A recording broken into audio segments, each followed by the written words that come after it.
Hello mga kabarkads, another day, another vlog na naman tayo ngayon mga kabarkads. And mga kabarkads, update na naman natin itong Davao Samal Bridge Project, itong SIDC. Yan, under sa CRBC na contractor sa China. Kung kumusta na ba ito dito ngayon, yan kasi matatapos daw ito based sa narinig natin is 2028 itong project dito sa Davao Samal Bridge. Yan, nakikita natin dito is may mga poste na nakatayo. Mas mabilis sila nagtrabaho dito sa may kalupaan compare dito sa may dagat, pero nakikita natin yung sa may main talaga, yung sa dulo ng kanilang dinidrilling. Itong Greenway is parang tapos na sila nagdi-drilling doon sa dulo. Yun talaga ang main poste na daanan ng mga barko sa gitna. Parang hindi na sila nagdi-drilling doon. Siguro tapos na yung binabaon nila doon. Siguro more in kuan pa sila dito, curing doon bago magmating sila. Yan, ito yung sa kalupaan, papunta dito sa may Daan Maharlika Highway. Malapit na talaga sila sa Daan Maharlika Highway mga kabarkads. Yan, nandiyan na yung drilling or boring machine nila. Ngayon, nandito tayo sa GP Laurel Lanang. Yan, pupuntahan natin itong project ulit dito para ma-update kayo kung kumusta na ba itong project dito sa Davao Samal Bridge. Kung ano na bang mga improvement dito sa makikita natin sa ating drone shot. Yan, nandito tayo sa may Azuela Cove kasi malapit lang itong project dito sa area na ito. Yan, itong may blue, ito na talaga yung location at site sa project. Magkaharapan ito na project dito. Yan, ito yung latest update natin as of April 10. Kasi April 9 natin kinunan ito. Ito lang, ngayon lang natin na-upload itong bago nating vlog dito sa Davao Samal Bridge Project. Yan, let's go!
morning mga kabarkads.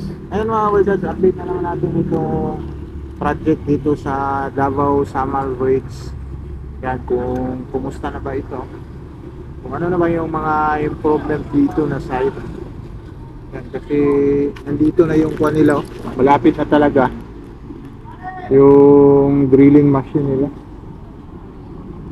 Nandyan na. Dati nag-update tayo dito is doon pa yun sa unahan. Ngayon is nandito na. Papunta na sila dito na side. Yan, papunta na sila dito. Kasi ito yata yung street dito sa ramp nila, yung pababa doon na side. Yan, update lang natin ito mga rockets. Kunan natin ang top view.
Nandito tayo sa may kalupaan na project.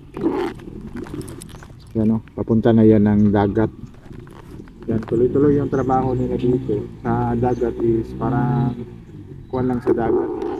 Hindi masyado mabilis sa dagat kasi mahirap yun doon sa dagat. Iba-iba yung mga materialis na nagamit dito sa dagat compare dito sa lupa.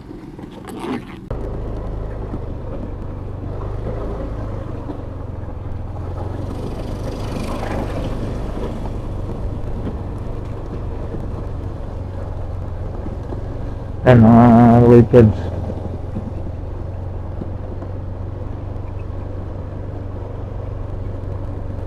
Hanapin ang poste dito mga guys. Tingnan natin sa malayo is maliit lang. Pero kung nasa malapitan ka, napapalaki yung poste. Ito at napakataas din na poste ito. Mataas yung kuwan elevation ito kasi nagkuhan din sa may dagat. Nagdepende ito sa may dagat.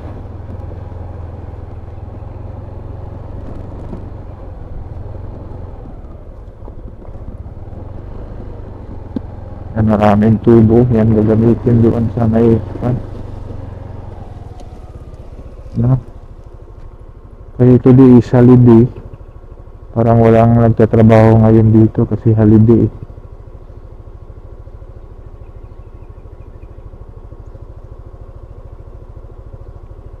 yan, napapalaki talaga yung poste dito mga workers.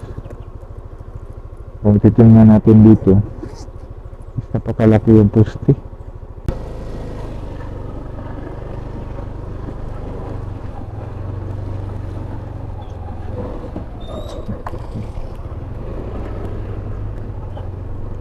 Sa may dagat na side.